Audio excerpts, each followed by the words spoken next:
इतनी नन्ही सी थी जब मैंने देखा था, अब तो जवान हो गई है। ब्याह नहीं हुआ इसका? ब्याह और इसका जितने लड़के वाले हैं ना गांव में, एक एक के दरवाजे पे माथा टेक चुका है पंडित, पर कौन ब्याह के ले जाएगा इस मनूज को। तो ये है रूपा, मुंह जली बदसूरत।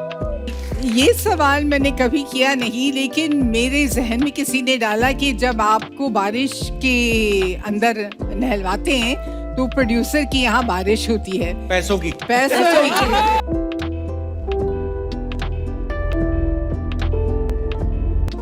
বলিউডের ইতিহাসে এমন কিছু অভিনেত্রী রয়েছেন যারা শুধু অভিনয়ের জন্য নয়, বরং তাদের ব্যক্তিত্ব, সাহসিকতা এবং সময়কে বদলে দেওয়ার ক্ষমতার জন্য স্মরণীয় হয়ে আছেন।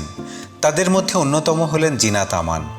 1970 ও 1980-র দশকে তিনি ভারতীয় চলচ্চিত্রে আধুনিকতা, গ্ল্যামার এবং নারীর স্বাধীনতার নতুন সংজ্ঞা তৈরি করেন। তিনি ছিলেন সেই সময়ের সেক্স সিম্বল, তবে তার পরিচয় শুধুমাত্র গ্ল্যামারেই সীমাবদ্ধ ছিল না, বরং অভিনয় দক্ষতা ও মানবিক এবং স্পষ্ট ব্যক্তিত্বের মাধ্যমে তিনি নিজের আলাদা অবস্থান তৈরি করেছিলেন। বাঙালির গর্ব, কিংবদন্তি মিঠুন চক্রবর্তীর বড় নায়ক হওয়ার প্রথম সিঁড়িতে তিনিই তুলে দিয়েছিলেন, যার জন্য মিঠুন অকপটে কৃতজ্ঞতা স্বীকার করেন। मौके पर ब्रीज साहब ने एक फिल्म बनाने के लिए ब्रीज साहब गए जिन्नत जी के पास और जिन्नत जी को कहा कि ये हीरो है मेरा, and she said what a good looking man he is, I will do the film. It is Zeenat Aman ji जो मुझे इस पनवती या whatever you say she broke that bar. Zeenat আমানের জন্ম 1951 সালের 19 নভেম্বর ভারতের মুম্বাই শহরে। তার আসল নাম ছিল জিনাত খান। তার বাবা আমানুল্লাহ খান ছিলেন একজন বিখ্যাত চিত্রনাট্যকার, যিনি ঐতিহাসিক চলচ্চিত্রের সঙ্গে যুক্ত ছিলেন। অন্যদিকে তার মা ছিলেন ভিন্ন ধর্মাবলম্বী, যা তার পরিবারকে একটি বহু সাংস্কৃতিক পরিবেশে গড়ে তোলে। শৈশবে তার বাবা মায়ের মধ্যে বিচ্ছেদ ঘটে এবং মাত্র 13 বছর বয়সে তিনি তার বাবাকে হারান। এই ঘটনা তার জীবনে গভীর প্রভাব ফেলে এবং তাকে অল্প বয়সেই মানসিকভাবে দৃঢ় হতে বাধ্য করে। পরবর্তীতে তার মা একজন জার্মান নাগরিককে বিয়ে করেন এবং কিছু সময়ের জন্য জিনাত বিদেশে বসবাস করেন। এই আন্তর্জাতিক অভিজ্ঞতা তার ব্যক্তিত্বকে আরও আধুনিক ও মুক্ত চিন্তার করে তোলে। জিনাত আমান তার পড়াশোনা মুম্বাই শহরে শুরু করেন এবং পরে উচ্চশিক্ষার জন্য বিদেশে যান। শিক্ষা জীবনে তিনি খুব বেশি সময় একাডেমিক পড়াশোনা ব্যয় করেননি, বরং ধীরে ধীরে তার আগ্রহ গড়ে ওঠে মডেলিং এবং গ্ল্যামার জগতের প্রতি। তার আকর্ষণীয় ব্যক্তিত্ব ও সৌন্দর্য তাকে দ্রুতই এই জগতে পরিচিত করে তোলে। জিনাত আমান প্রথমে মডেল হিসেবে ক্যারিয়ার শুরু করেন। তিনি বিভিন্ন সৌন্দর্য প্রতিযোগিতায় অংশ নেন এবং সাফল্য অর্জন করেন। তার সৌন্দর্য, আত্মবিশ্বাস এবং আধুনিক স্টাইল তাকে অন্যদের থেকে আলাদা করে তোলে। এই সাফল্যের মাধ্যমে তিনি চলচ্চিত্র জগতে প্রবেশের সুযোগ পান। প্রথম দিকে কিছু ছোটোখাটো চরিত্রে অভিনয় করলেও খুব দ্রুতই তিনি নজরে আসেন। 1970-এর দশকে জিনাত আমান বলিউডের একটি বিপ্লব ঘটান। তার অভিনীত চলচ্চিত্রগুলোতেই তিনি এমন চরিত্রে অভিনয় করেন যা সে সময়ের ভারতীয় সমাজে খুব একটা দেখা যেত না। তিনি দেবানন্দ, অমিতাভ বচ্চন সহ অনেক বড় অভিনেতার সঙ্গে অভিনয় করেন এবং একের পর এক জনপ্রিয় চলচ্চিত্র উপহার দেন। नहीं मिलता था फिटनेस के लिए। फिटनेस यही होता था कि हम एक स्टूडियो से दूसरे स्टूडियो को भाग रहे हैं, और इत्तेफाक से जैसे शशि जी के साथ पहला शिफ्ट भी उनके साथ होता था और दूसरा शिफ्ट भी उनके साथ होता था, और हम लोग एक दूसरे के नाम भूल जाते थे कि कहाँ शीला है, कहाँ शीतल है। তার অভিনীত চরিত্রগুলো সাধারণত ছিল স্বাধীন চেতা, আধুনিক এবং সাহসী নারীর প্রতিচ্ছবি। এর ফলে তিনি দ্রুতই দর্শকদের কাছে জনপ্রিয় হয়ে ওঠেন। জিনাত আমানকে বলিউডের প্রথম বোল্ড অভিনেত্রীদের একজন হিসেবে বিবেচনা করা হয়।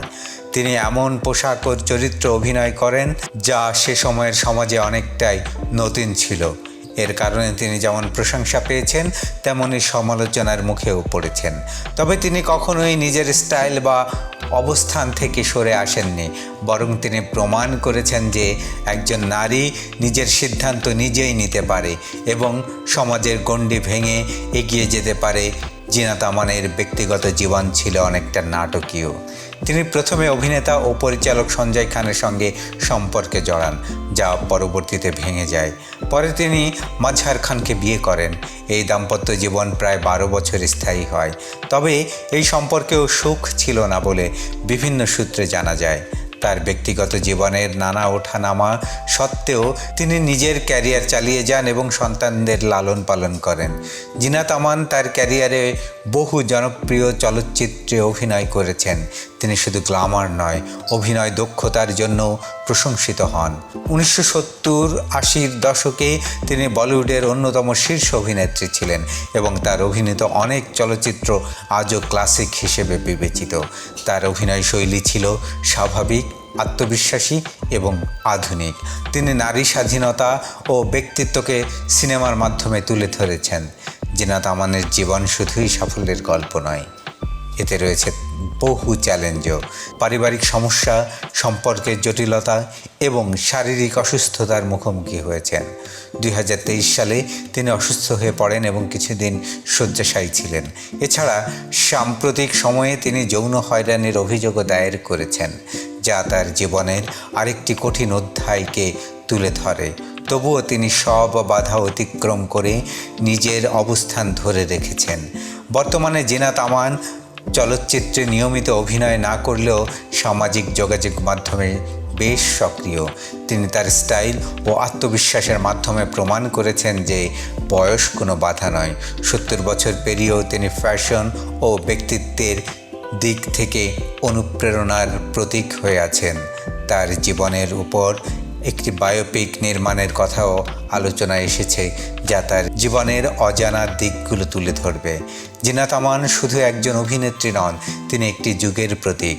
তিনি ভারতীয় চলচ্চিত্রে নারীর নতুন পরিচয় তৈরি করেছেন, যেখানে নারী শুধু সহনশীল বা নির্ভরশীল নয়, বরং স্বাধীন, আত্মবিশ্বাসী এবং নিজের সিদ্ধান্তে দৃঢ়। তার প্রভাব আজও বলিউডে বিদ্যমান। আধুনিক অনেক অভিনেত্রী তার পথ অনুসরণ করেছেন এবং তাকে অনুপ্রেরণা হিসেবে দেখেন। জিনাত আমানের জীবন একদিকে যেমন গ্ল্যামার ও সাফল্যের গল্প, অন্যদিকে তেমনি সংগ্রাম ও সাহসিকতার কাহিনী। তিনি প্রমাণ করেছেন যে সমাজের প্রচলিত নিয়ম ভেঙে নিজের পথ তৈরি করা সম্ভব। তার জীবন আমাদের শেখায় সাহসী হতে, নিজের স্বপ্নের পেছনে ছুটতে এবং প্রতিকূলতার মধ্যেও নিজেকে ধরে রাখতে। এই কারণেই জিনাত আমান শুধু একজন অভিনেত্রী নন, বরং তিনি একটি অনুপ্রেরণার নাম।